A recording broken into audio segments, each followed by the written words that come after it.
영어 속담에 이런 말이 있습니다. You are what you eat. You are what you eat. 그러니까 네가 먹는 게 너다. 이제 그런 말이죠. 당신이 먹는 것이 당신입니다. 고기를 많이 먹는 사람은 고기 같은 사람이고, 채소를 많이 먹는 사람은 채소 같은 사람이고, 아마 이 영어 속담은 건강해지고 싶으면 건강한 음식을 먹으라는 그런 의미 같아요. 나쁜 음식 먹으면서 건강해지기를 바라는 것은 망상이겠죠? 그런데 이 속담은 먹는 것에만 해당하는 것은 아닌 것 같습니다. 우리가 좋은 사람이 되려면 좋은 것을 선택해야 되고, 우리가 나쁜 것을 선택한다면 나쁜 사람이 되겠죠. 오늘 저와 여러분은 어떤 사람입니까? 우리가 느끼는 내가 아니라 우리는 우리 자신에 대해서 아무렇게나 느끼며 살지 않습니까? 나는 그런 사람이 아닌데도 그런 것처럼 느끼며 살 때도 있어요. 그런데 우리가 어떤 사람인지 알려면은 지난 한 주 동안 내가 뭘 먹었는지를 보면 되겠죠. 내가 뭘 먹으면서 지냈는지를 보면은 내가 어떤 사람인지 알 수 있을 것이고, 또 내가 지난 한 주 동안 뭘 선택하며 살았는지를 보면은 내가 어떤 사람인지 알 수 있을 것입니다. 그래서 때로는 나보다 다른 사람이 나에 대해서 더 잘 압니다. 왜냐하면 나는 무의식적으로 고기만 먹고 있는데 다른 사람이 볼 때는 야, 너는 고기를 너무 많이 먹는 거 아니야? 그 사람이 나에 대해서 더 잘 아는 거죠. 나는 무의식적으로 막 과식을 하고 있는데 나는 과식한다고 생각지 않아요? 근데 다른 사람이 볼 때는 너는 불필요하게 너무 많이 먹는 것 같아. 어쩌면은 그 사람이 나에 대해서 더 잘 아는 것이죠. 여러분, 우리는 어떤 사람입니까? 우리는 잘 모를 수가 있죠. 그런데 한번 지난 한 주 동안 내가 뭘 먹었고, 내가 무엇을 선택했고, 내가 어디에 돈을 썼는지를 우리가 잘 살펴보면, 그 데이터를 보면은 내가 이런 사람이구나 하는 것을 알 수 있을 거예요. 그리고 앞으로 내가 이렇게 살아야 되겠다 하는데 아마 도움이 되지 않을까 싶습니다. 그렇다면 오늘 본문의 아브라함의 조카 롯은 어떤 사람일까요? 우리는 롯을 한 번도 만나본 적은 없습니다만 우리는 성경을 통해서 롯이 무엇을 선택하며 살았는지는 우리가 알 수 있습니다. 그죠? 여러분, 롯은 무엇을 선택하며 살았습니까? 일단 먼저 삼촌 아브라함보다 먼저 자기가 차지할 땅을 선택한 사람입니다. 아브라함이 진짜로 그러기를 원했는지 아니면 예의상 그렇게 했는지 모르겠지만, 네가 먼저 땅을 선택해라. 우리는 이제 헤어져야 되는데 네가 동쪽으로 가면 내가 서쪽으로 갈 거고, 네가 남쪽으로 가면 내가 북쪽으로 갈 테니까, 네가 오른쪽으로 가면 내가 왼쪽으로 가고, 네가 왼쪽으로 가면 내가 오른쪽으로 갈 테니까 네가 먼저 선택해라. 그러면 당연히 사람들은 먼저 선택권을 가지게 되면 좋은 것을 선택하지 않겠습니까? 근데 롯이 삼촌이 먼저 선택하라 그런다고 해서 넙죽 자기가 먼저 선택을 해버려요. 아닙니다.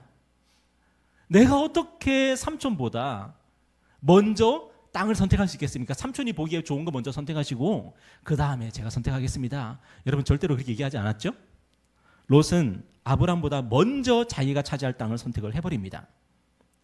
그리고 롯은 하나님께 비를 내려주시기를 기도하지 않아도 늘 물이 넘치는 요단 지역을 선택을 합니다.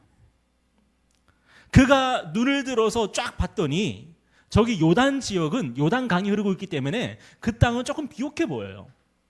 그러니까 내가 굳이 하나님께 비를 내려달라고 기도하지 않아도 요단 강이 흐르고 있는 요단 지역, 그 지역을 내가 차지할 땅으로 선택합니다. 그리고 롯은 요단 지역을 보면서 이 땅이 어떤 땅 같다고 느꼈어요? 에덴 동산 같고 애굽 땅 같다고 느꼈어요. 요단 지역이 비록 물이 풍부하지만, 그런데 그 지역에는 어떤 도시가 있냐면 소돔과 고모라가 있어요. 그렇게 타락한 지역이에요, 그 지역이. 그런데 롯은 그걸 알면서도 그 땅을 선택하고요. 나중에 보니까 오늘 본문에 보면은 롯은 요단 지역으로 가는 것으로 끝나지 않고 나중에 어디 살아요? 결국 소돔에 살아요. 결국 소돔에 뭐 월세로 갔는지 전세로 갔는지 아니면 집을 매입해서 갔는지 결국은 소돔 성 안으로 들어가고 거기에서 살고 있어요. 그렇다면 롯은 어떤 사람입니까? 롯은 자기 자신에 대해서 뭐라고 생각했는지 모르겠어요. 나는 하나님을 믿는 사람이고 하나님을 경외하는 사람이고 나는 삼촌을 그래도 존중하는 사람이야. 물론 삼촌보다 내가 땅을 먼저 차지하긴 했지. 그렇지만 나는 삼촌을 나는 존중하는 사람이야. 그리고 나는 하나님을 잘 믿는 사람이야. 물론 하나님께 기도하지 않아도 요단 강이 흐르는 요단 지역을 선택하긴 했지만 나는 하나님을 분명히 잘 믿는 사람이야. 그리고 나는 하나님의 뜻대로 사는 사람이야. 물론 나는 소돔에 살고 있긴 하지만 그래도 나는 하나님의 뜻대로 살려고 노력하고 있어. 여러분 뭐가 맞습니까? 롯은 어쩌면 자기 자신에 대해서 나는 하나님을 믿는 사람이고 삼촌처럼 나는 하나님을 믿는 사람이고 삼촌처럼 나는 하나님에 대해서 존중하는 마음이 있는 사람이고 나는 삼촌처럼 그래도 나는 인간적인 삶을 살기를 원하는 사람이야 라고 생각했을지 모르겠어요. 그런데 롯의 선택을 보면은 그의 선택은 주구장창 어떤 선택이에요? 하나님이 없어도 되는 삶을 선택하고 있어요. 그리고 하나님이 미워하시고 하나님이 악하다고 하는 곳으로 그는 거주지를 계속 옮겨가요. 여러분, 혹시 오늘 저와 여러분은 어떤 사람입니까? 우리가 느끼는 내가 나입니까? 여러분, 우리가 무엇을 선택하며 사는지, 내 삶의 우선순위가 무엇인지, 내가 시간이 없다고 얘기하지만 그렇게 시간이 없으면서도 내가 기억고 하고 있는 것은 무엇인지 우리가 되돌아보면 도움이 될 것 같습니다. 그런데 문제는 뭐냐면 롯이 점점 요단 지역으로 갔다가 나중에는 소돔에 거주하게 되잖아요. 그런데 롯은 분명히 가장 좋은 선택을 한 걸 거예요. 나름대로 제일 좋은 선택을 한다고 머리를 굴려서 그렇게 선택을 한 걸 거예요. 그래서 그는 점점 하나님과 멀어지는 선택을 하게 되는 겁니다. 그런데 문제는 뭐냐면 그때 세계 대전이 터지게 되고요. 전쟁이 일어나게 되고요. 그는 자기가 속한 소돔이 패배함에 따라서 소돔이 패배를 하게 되거든요. 자기의 모든 재산을 다 뺏기고 롯은 포로가 돼버립니다. 노예가 돼버려요. 이게 문제라는 거죠. 여러분 오늘 저와 여러분도 마찬가지 아닐까요? 우리가 원하는 게 뭐예요? 여러분 무엇을 원하십니까? 우리가 원하는 것은 아마도 자유일 겁니다. 우리가 물질적으로 풍요롭기를 바라는 이유가 뭐예요? 경제적으로 자유롭고 싶어서죠. 누구도 의지하지 않고 자유롭게 살고 싶어서 우리는 물질적인 부요를 원하게 됩니다. 심지어 우리 인간은 누구로부터의 자유도 원합니까? 하나님으로부터의 자유까지도 원해요. 여러분 솔직히 우리가 우리의 마음에 물질이 많았으면 좋겠다고 생각하는 중요한 이유 중에 하나가 뭐냐면 하나님께 기도하지 않아도 되거든요. 내가 물질이 많으면 매일매일 하나님께 일용할 양식을 구하지 않아도 되거든요. 하나님께서 나의 산성이 되시고 나의 안전이 되시고 나의 거할 바위가 되어주시지 않아도 내가 물질이 많이 있으면은 얼마든지 하나님 없이도 살아갈 수가 있거든요. 그래서 우리 인간은 본성적으로 물질에 대한 욕심, 욕망이 있는 것입니다. 그래서 예수님이 뭐라고 말씀하셨어요? 우리가 하나님과 돈, 물질을 겸하여 섬길 수가 없다는 겁니다. 무슨 말이에요? 우리는 하나님과 물질을 동시에 의지할 수가 없다는 거예요. 하나님을 의지하든지 물질을 의지하든지 둘 중에 하나라는 것입니다. 오늘 우리가 경제적인 성공과 번영과 부여를 원하는 가장 중요한 이유가 뭡니까? 우리는 솔직히 인정하고 고백해야 됩니다. 하나님이 없어도 되는 삶을 우리는 원하는 것이죠.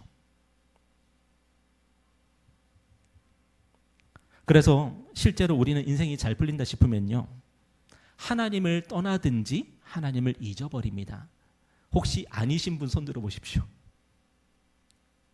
인생이 잘 풀린다 싶으면은 하나님을 떠나든지 하나님을 잊어버립니다. 잠깐 제 얘기 해드릴까요? 제가 얼마나 가짜는 사람인지요. 제가 오늘 예배가 끝나잖아요. 그러면은 끝나면은 저녁부터 설교 준비를 시작합니다.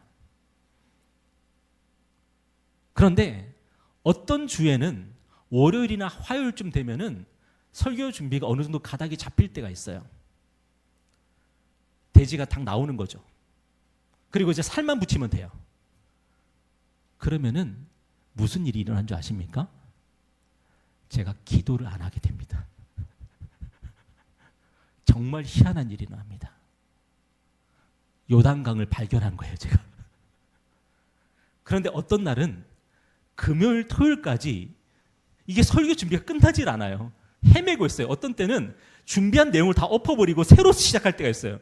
정말 한심할 때가 언제냐면 토요일 저녁에 첫 문장을 쓰고 있을 때가 있어요. 계속 헤매는 거예요. 본문의 가닥을 못 잡아가지고. 그러면요, 하나님 의지하면 좋습니까? 하나님을 의지하고 하나님께 기도하게 돼요. 여러분은 아니십니까? 인생이 잘 풀리는데 정말로 하나님께 기도가 나오신 적이 있던가요? 내가 하는 일이 잘 되고 있는데 정말로 하나님께 기도하며 하나님을 의지하신 적이 있으신가요? 여러분, 하나님을 믿고 의지하고 사는 것이 얼마나 조마조마한 삶인지 모르겠어요.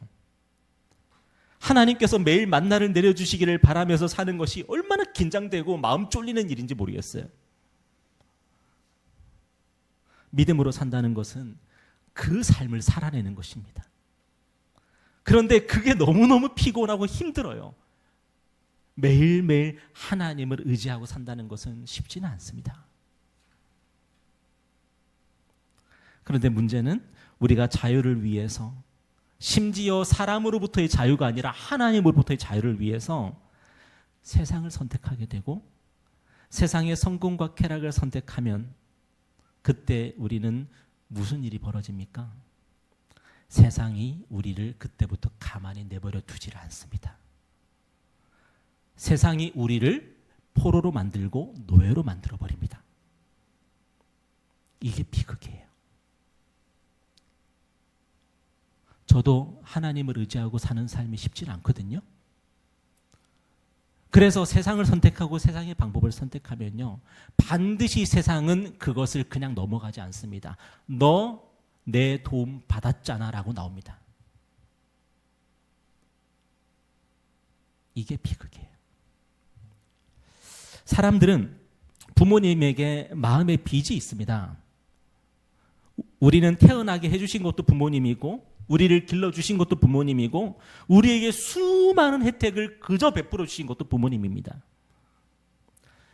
그런데 부모님의 이 빚은 우리가 다 갚을 수가 없습니다. 저도 저의 부모님에게 진 빚을 다 갚을 수가 없습니다. 그런데 너무 감사한 것은 그 빚을 안 갚아도 됩니다. 참 놀라운 일이죠. 물론 연로하신 부모님을 봉양하는 것은 해야 되겠지만 그런다고 해서 부모님에게 진 빚을 갚을 수가 있을까요? 원래 자식은 부모님에 대한 마음의 빚을 안고 살아가는 거죠. 그게 자식인 겁니다. 그런데 부모님이 아닌 다른 사람은 어떻습니까? 우리에게 많이 잘해준 것도 아니면서 우리에게 빌려준 건 반드시 기억합니다. 그리고 우리에게 반드시 갚으라 그럽니다.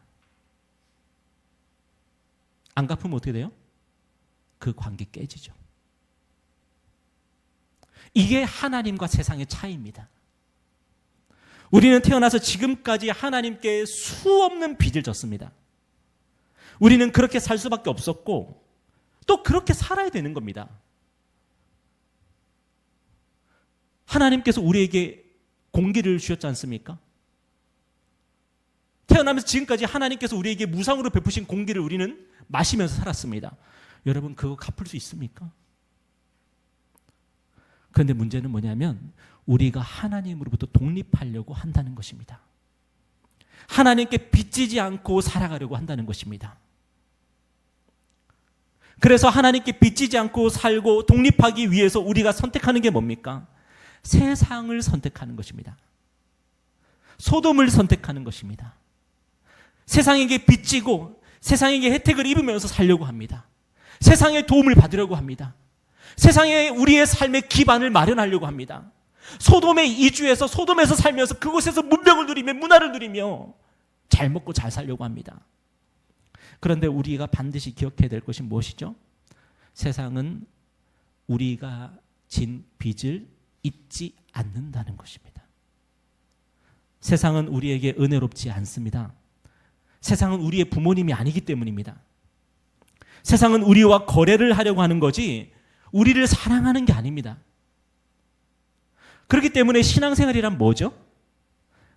신앙생활은 하나님께 빚지며 사는 게 신앙생활입니다. 하나님께 빚을 더 많이 지면서 사는 게 신앙생활입니다. 여러분, 우리가 입으로 늘 하는 얘기가 뭐예요? 하나님의 은혜, 하나님의 은혜. 한량없는 은혜, 갚을 수 없는 은혜. 여러분, 하나님의 은혜가 뭐예요? 우리가 하나님께 빚졌다는 거고요. 우리가 하나님의 은혜에 대해서 계속 얘기한다는 건 뭐냐면은 어제도 빚졌고 오늘도 빚지고 있고 내일도 하나님의 빚지면서 살겠다는 거예요. 그게 하나님이 우리에게 원하시는 마음이에요. 저 하나님께 빚지며 살래요. 제게 필요한 게 있는데 하나님 저에게 주세요.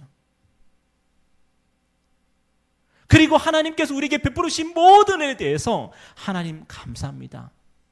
하나님께 빚지며 살 수 있어서 감사합니다라고 우리는 고백하며 살아가는 거예요. 그게 신앙생활이에요.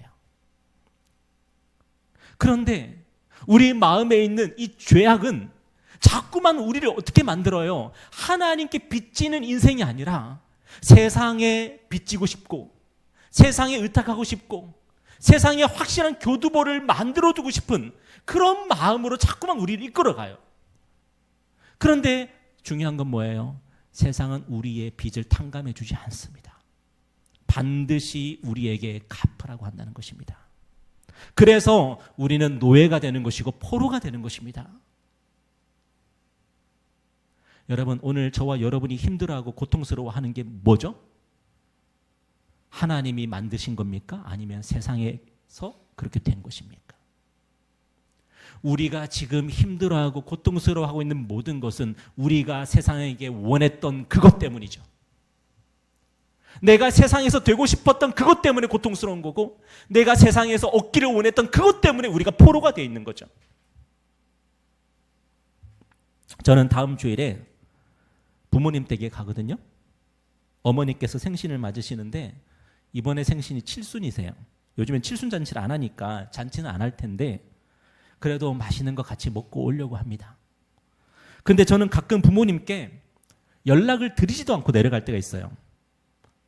제가 어릴 때부터 그랬어요. 어떤 때는 내려가는 기차에서 연락드릴 때도 있고 좀 있으면 도착해요. 어떤 때는 부모님 댁 현관 앞에서 연락할 때도 있어요. 왔다고.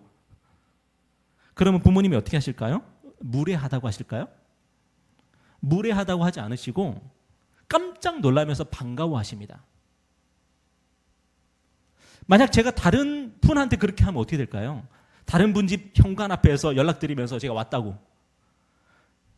그러면 결례가 되겠죠. 그렇지만 부모님한테는 그게 가능합니다. 왜냐하면 저는 태어날 때부터 지금까지 부모님께 빚지며 살았고 앞으로도 마음의 빚을 안고 저는 살아갈 거기 때문에요. 그래서 좀 뻔뻔하기도 한 거죠. 그런데 문제는 제가 그런 부모님께 제일 잘해야 되는데요.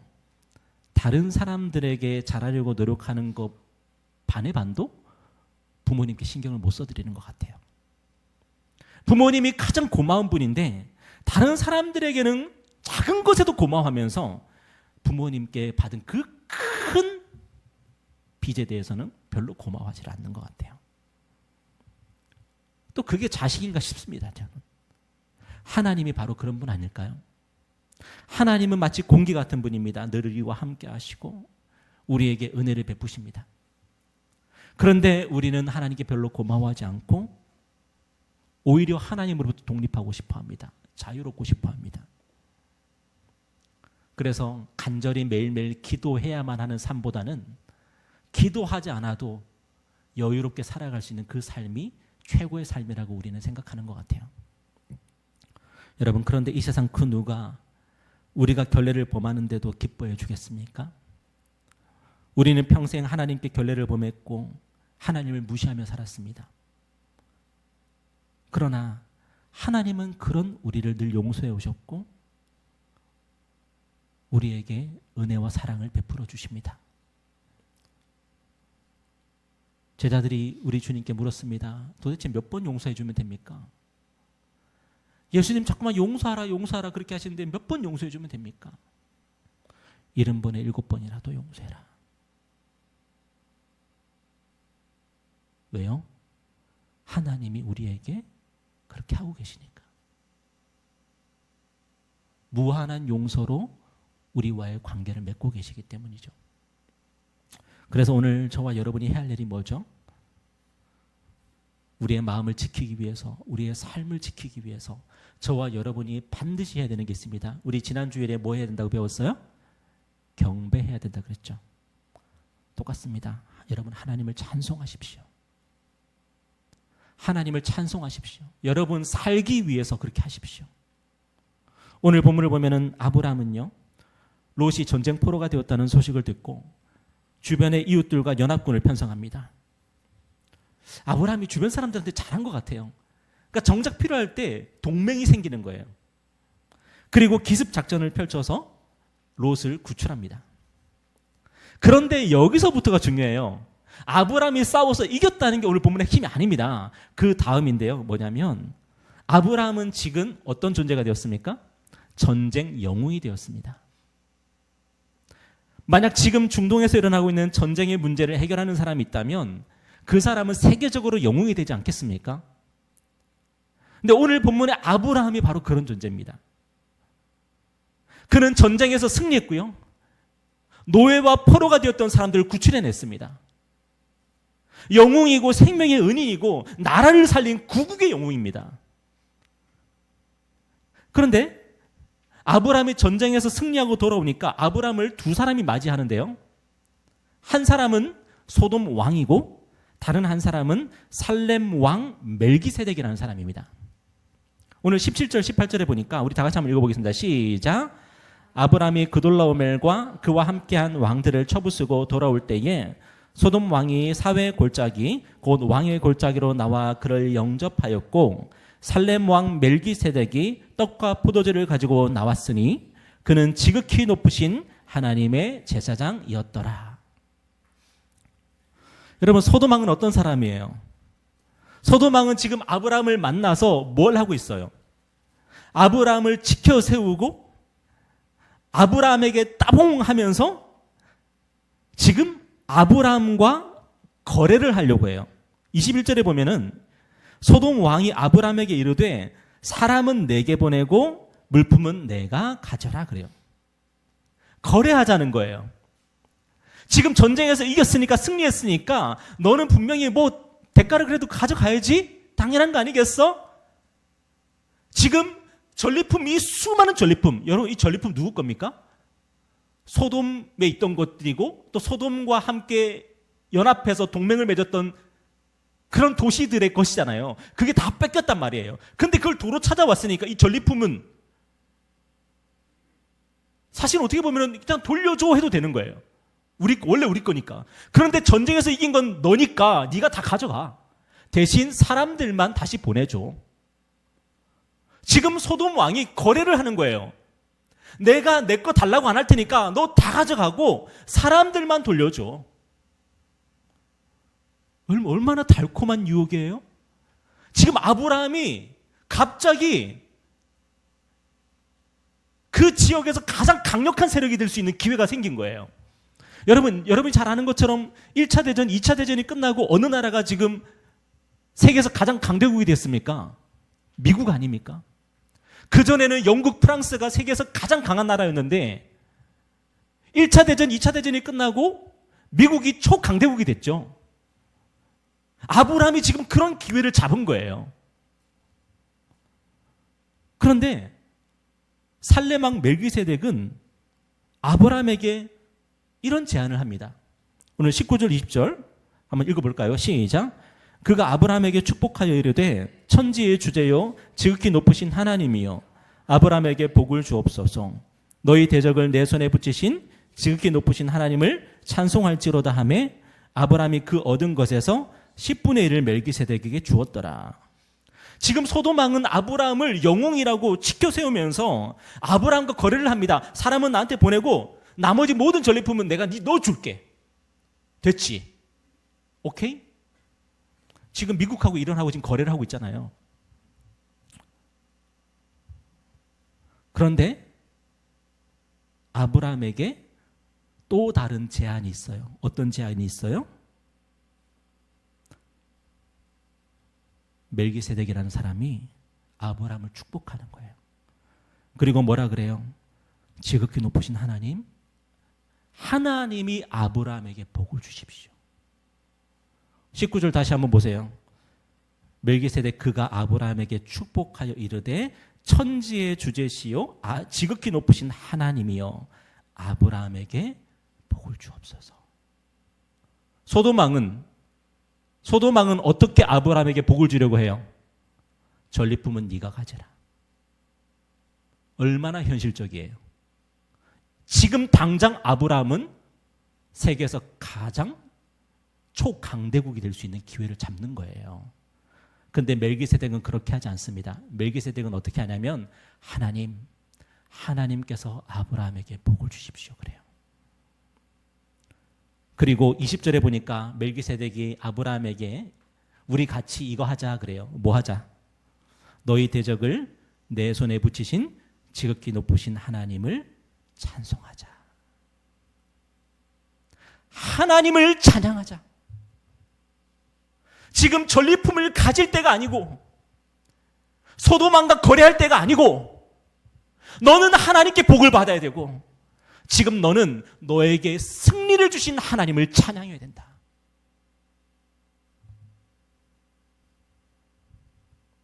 아브라함이 마음속에 고민이 생기고 갈등이 했을 겁니다. 지금 내 눈앞에 소돔이 소돔을 포함해서 5도시가 동맹을 맺은 거예요.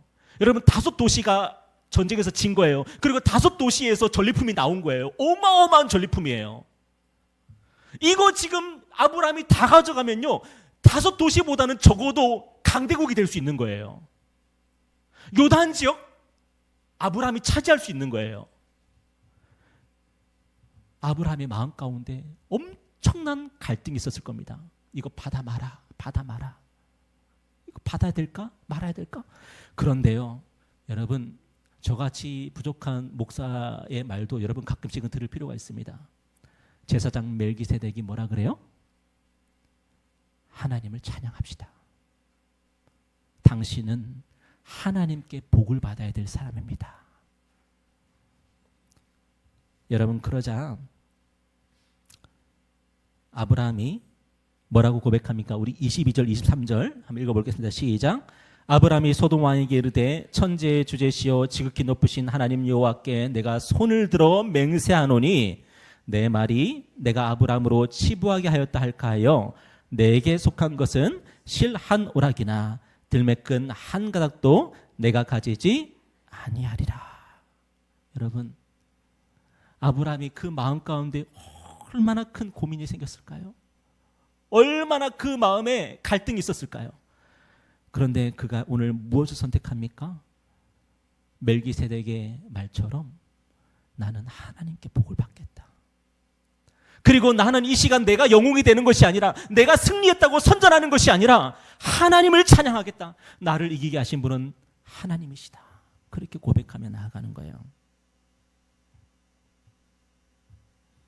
여러분, 아브라함이 소돔 왕이 주는 이 전리품을 거절하고 하나님을 찬양하고 하나님이 나를 축복하여 주실 것을 믿습니다 하고 나아갈 때에 아브라함은 세상의 올무, 세상의 함정으로부터 그는 빠져나온 거예요. 그가 소돔 왕이 주는 전리품을 가졌다면 그는 세상과 거래를 해야 되고 세상과 타협해야 되고 드디어 세상과 동맹을 맺어야 되고 나중에 소돔 왕이 말할 거예요. 그때 내가 너한테 이거 주지 않았냐. 이번에 내가 전쟁 나갈 건데 너도 같이 가자. 거절할 명분이 없어요. 그때부터. 그런데 아브라함은 나의 유일한 동맹은 하나님이십니다. 오늘의 이 승리도 하나님이 주신 승리입니다. 그렇게 담대하게 믿음으로 고백하며 나아갔던 거죠. 많은 사람들이 인생을 살면 살수록 혼자서는 살 수 없다는 것을 너무 잘 알게 됩니다. 그래서 인맥을 쌓고 학연, 지연을 만들고 사람들과 서로 주고받으면서 엮이게 되고 섞이게 됩니다. 그리고 할 수만 있다면 깐부를 많이 만들고 동맹관계를 많이 만들려고 합니다. 그런데 우리가 중요한 한 가지 사실을 잊어버리죠. 하나님이 우리의 가장 중요한 깐부라는 겁니다. 하나님만이 유일하게 우리를 배신하지 않는 동맹이라는 겁니다. 요즘 우리는 동맹이라는 것이 얼마나 홀뿐인 건지 너무 잘 보고 있지 않습니까? 모두가 자기의 이익을 쫓아 살아가기 때문에 동맹이라는 것은 한순간에 깨질 수가 있는 겁니다. 그리고 제가 며칠 전에도 유겸이한테 이런 한 가지를 가르쳐 줬습니다. 뭐냐면 배신은 친구한테 당하는 거다. 모르는 사람한테는 배신당하지 않는다. 왜냐하면 그 사람을 믿지 않을 거기 때문에. 그런데 친구한테 배신당하는 거다. 왜냐하면 너는 친구를 믿을 거기 때문에. 기억나요?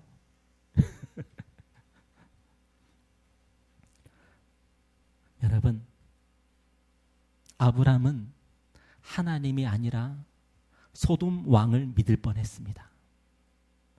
아브라함은 하나님이 아니라 소돔 왕이 주는 전리품으로 복을 받을 뻔했습니다. 그런데 멜기세덱을 하나님이 보내셔서 아브라함에게 네가 지금 찬송하며 네가 높여야 될 분이 누구시냐 가르쳐 주셨습니다.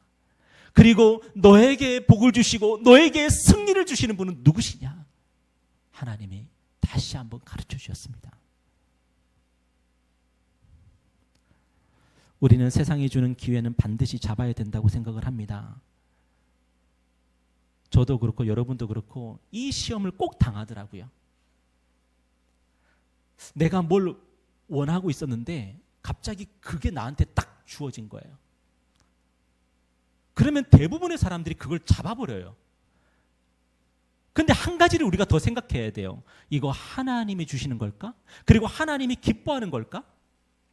그걸 우리가 생각을 해야 되는데 내가 이걸 원한다 그래서 이게 딱 주어지면 그걸 덥석 물어버려요. 물고기가 그래서 잡히는 거예요. 그런데 오늘 성경은 우리에게 무엇을 증가하고 있습니까? 소돔 왕이 아니라 멜기세덱의 말을 들어야 되고 세상이 주는 복이 아니라 하나님이 주는 복을 받아야 뒤탈이 없다는 거예요. 세상이 주는 기회를 놓칠 때가 있습니다. 믿음으로 살다 보면. 여러분 신앙생활 하다 보면은 이 중요한 기회를 이것 때문에 놓치게 됐네 할 때가 있습니다. 분명히. 근데 그렇게 하셔야 되는 거예요. 그러면 하나님께서 여러분에게 더 좋은 것을 여러분에게 주실 수가 있어요.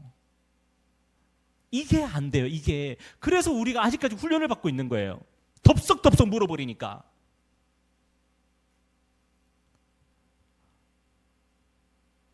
아브라함이 멜기세덱에게 오늘 본문을 보니까 11조를 바치지 않습니까? 그가 전리품 중에서, 전리품은 자기 거예요. 왜냐면 자기가 이겼으니까. 그 전리품 중에 10분의 1 떼가지고 멜기세덱에게 줍니다. 그리고 나머지는 다 그냥 돌려주는 거죠, 소돔 왕에게. 근데 여러분, 이 11조가 뭐예요? 아브라함이 왜 11조를 드렸어요? 11조는요, 우리 삶의 중요한 기회를 포기하는 것입니다. 11조 안 하고 모으면요, 1년이면 한 달 월급보다 많습니다. 얼마나 아깝습니까? 그런데 많은 성도님들이 11조를 하세요. 그럼 먼저 11조 왜 하는 거예요? 하나님을 찬송하는 증거예요, 이게. 입으로 하나님을 찬양합니다, 찬양합니다.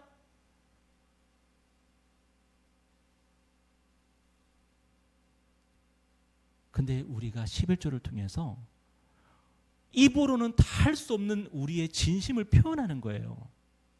하나님을 찬양한다고. 그리고 나에게 복을 주시는 분이 하나님이라고 말하고 있는 거예요. 제가 바보입니까? 여러분이 바보입니까? 그 11조 1년치 모으면은 한 달 월급보다 많다는 거 누가 모릅니까? 다 계산기 두드릴 줄 알잖아요. 유겸이도 알잖아요, 그런 거 다. 근데 그거를 왜 하나님께 드려요? 하나님이 나에게 복을 주시는 분이라는 것을 내 삶으로 고백하는 거예요. 사무엘하 6장을 보면은 언약궤가 예루살렘 성으로 들어옵니다. 그때 다윗이 온 백성들과 함께 춤추며 노래하며 하나님을 찬양합니다. 그런데 그 모습을 한심하게 지켜보던 한 사람이 있었습니다. 사울의 딸이자 다윗의 아내였던 미갈이라는 여인입니다. 그가 창가에서 언약궤가 들어오는 모습을 보는데 자기 남편 다윗이 왕이잖아요. 그런데 백성들이 막 춤추며 뛰노는데 그 속에서 같이 막 춤추며 뛰놀고 있는 거예요. 어쩌면 막 거기서 개다리 춤추고 막 그러고 있었을지 모르겠어요. 근데 지금 우리처럼 이런 옷을 입고 있는 게 아니라 이스라엘 사람들은 그냥 뭐 원피스 같은 거 뭐 그런 거 입고 있는 거잖아요, 그 옛날에. 그러니까 막 다윗이 막 춤추며 막 뛰놀며 막 찬송하고 하니까 옷이 막 훌러덩 벗겨지고 있는 거예요. 그걸 보면서 미갈이 자기 남편을 업신여깁니다. 사무엘하 6장 20절에 보니까 다윗이 자기의 가족에게 축복하러 돌아오매 사울의 딸 미갈이 나와서 다윗을 맞으며 이르되 이스라엘 왕이 오늘 어떻게 영화로우신지 방탕한 자가 염치 없이 자기의 몸을 드러내는 것처럼 오늘 그의 신복의 계집종의 눈앞에서 몸을 드러내셨도다. 무슨 말이에요? 이스라엘에서 가장 높으신 양반이 이스라엘에서 가장 낮은 자들 앞에서 알몸을 드러냈다는 거예요.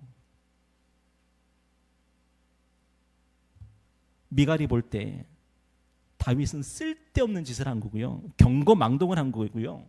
왕이 권위를 세우고 채통을 지켜야 되는데 백성들 사이에서 이 뭐 하는 거냐는 거예요. 그때 다윗이 뭐라고 말해요? 21절에 보니까 다윗이 미갈에게 이르되 이는 여호와 앞에서 한 것이니라. 누구 앞에서 한 것이니라? 여호와 앞에서 한 것이니라. 여러분, 우리의 신앙생활은 바로 이거예요. 지금 이것은 여호와 앞에서 한 것이니라. 미갈은 다윗이 사람들 앞에서 춤췄다고 생각을 했어요. 이스라엘에서 가장 낮은 그 여인들 앞에서 당신이 지금 벌거벗고 무슨 짓 하는 거냐고. 그런데 다윗의 마음은 그들이 신경 쓴 게 아니에요. 백성들을 신경 쓴 게 아니라 하나님을 바라본 거예요. 그리고 하나님 앞에서 춤추고 뛰는 거였다고요. 성도들 중에는 형편이 어려운 사람들이 있습니다. 저는 그런 분들에게 11조를 하지 말라고 말한 적도 있습니다. 굳이 안 하셔도 된다고. 그분이 의무적으로 하는 것 같아가지고 억지로 하는 것 같아가지고 안 하셔도 되는 거라고. 그런데 그렇게 하시겠답니다. 11조를 하시겠답니다. 하나님 앞에서 하시겠답니다. 하나님 앞에서. 목사님 앞에서 하는 게 아니라 하나님 앞에서 하겠다는 거예요. 누가 말려요? 하나님 앞에서 하겠다는데. 우리 주님이 성전 연복의 앞에서 사람들이 헌금하는 것을 보셨습니다. 부자들이 와가지고 성전 화폐를 갖다가 막 집어넣잖아요. 그러면은 연복회가 쨍그랑 소리가 나면서 많은 헌금을 한 사람들이 헌금할 때는 우장창창창 소리가 나고요. 헌금을 조금 하는 사람이 헌금을 하면요, 땡그랑 쪽팔리는 소리가 납니다. 근데 사람들이 막 그렇게 헌금하고 돌아갑니다. 그런데 저기서 가난한 과부가 오더니 2렙돈, 우리로 치면 한 1,000원 정도 될까요? 500원짜리 2개를 갖다가 땡그랑 집어넣습니다. 지나가는 사람들이 비웃지 않았을까요? 저라면은 그 과부한테 이렇게 말했을 것 같아요. 잠깐만요. 그러면 이거 헌금하고 나시면은 생활비는 있으세요? 없으시면 안 하셔도 되는 거예요. 저는 정말로 친절하게 그렇게 얘기했을 것 같습니다. 그런데 주님이 과부가 헌금하는 것을 가만히 보고 계십니다. 여러분, 주님은 과부가 가난하다는 거 몰랐을까요? 근데 주님이 그 과부가 헌금하는 걸 그냥 보고 계십니다. 그리고 과부가 헌금을 하고 돌아가니까 뭐라고 말씀하세요? 이 여인이 다른 모든 사람들보다 하나님께 많은 것을 드렸다는 거예요. 자신의 전부를, 생활비 전부를 넣었기 때문에. 여러분, 너무한 거 아니에요? 생활비 전부를 넣는 거 알고 계신 거예요, 분명히. 근데 안 말린 거예요. 왜요? 그 과부가 하나님 앞에서 하고 있는 거니까요. 우리가 하나님께 무엇을 드리든 그것은 하나님과 거래하는 게 아닙니다. 여러분, 오해하지 마십시오. 하나님은 우리를 조건부로 사랑하지 않으십니다. 여러분이 헌금을 얼마 하면은 그만큼 사랑하고 더 많이 하면은 더 사랑하고, 하나님 그런 분 아닙니다. 제발 하나님 오해하지 마십시오. 그래서 여러분 헌금할 때 하나님하고 거래하는 마음으로 하지 마십시오. 하나님은 소돔 왕이 아니십니다.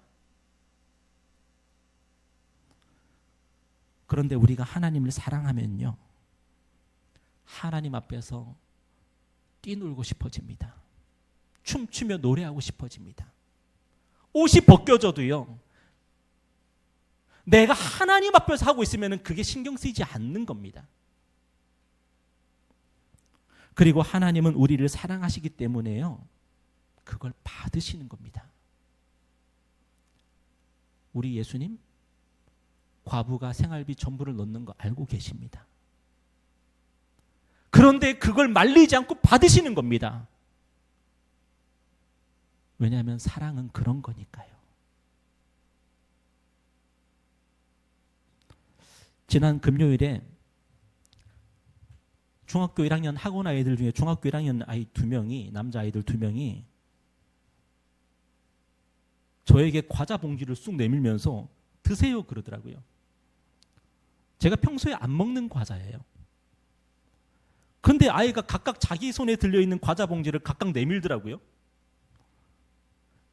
제가 보고 나 안 먹는 건데 이거? 하면서 뿌리치려고 그러다가 제가 손을 넣어서 하나씩 집어서 먹었습니다. 저를 오해하지 마십시오. 저는 그 과자 안 좋아합니다. 그런데 저는 그 봉지를 거절할 수가 없었습니다. 왜냐하면 그 아이들의 마음을 받아주는 게 어른이라는 생각이 들어서요. 하나님은 여러분과 거래하지 않으십니다. 그리고 하나님은 여러분이 가진 게 필요한 분이 아니십니다. 그런데 사랑은 나의 가장 귀한 것을 주는 게 사랑이고, 그 사람이 아무리 가치 없는 것을 나에게 줬을 때도 사랑하면 그것을 받아줍니다. 그리고 고맙다 그럽니다. 오늘 아침에 유겸이가 뻥튀기를 저한테 먹으라고 주더라고요. 하나를 다 주는 게 아니라 한 입 베어 먹으라고 주더라고요. 그런데 저는 기쁘게 먹었습니다. 그게 사랑이니까요.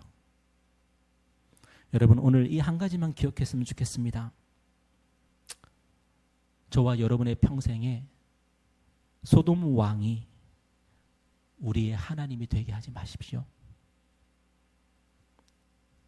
소돔 왕에게 받은 것을 가지고 하나님께서 나에게 복을 주셨다고 말하지 마십시오. 인생에 한 번쯤은 세상이 주는 너무 중요하고 소중한 기회를 포기해보기도 하십시오. 하나님이 기뻐하지 않으실 것 같아서.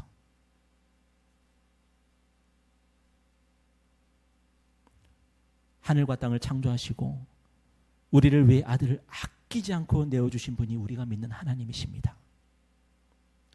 그 하나님은 반드시 저와 여러분에게 좋은 것을 주시는 분이십니다. 여호와를 찬송하시고 하나님 앞에서 뛰어노시고 나를 사랑하신 그분 앞에 내 마음에 작은 것이라도 드리며 살아가십시오. 그래서 저와 여러분의 삶이 하나님의 찬송이 되기를 주님의 이름으로 축복합니다. 기도하겠습니다.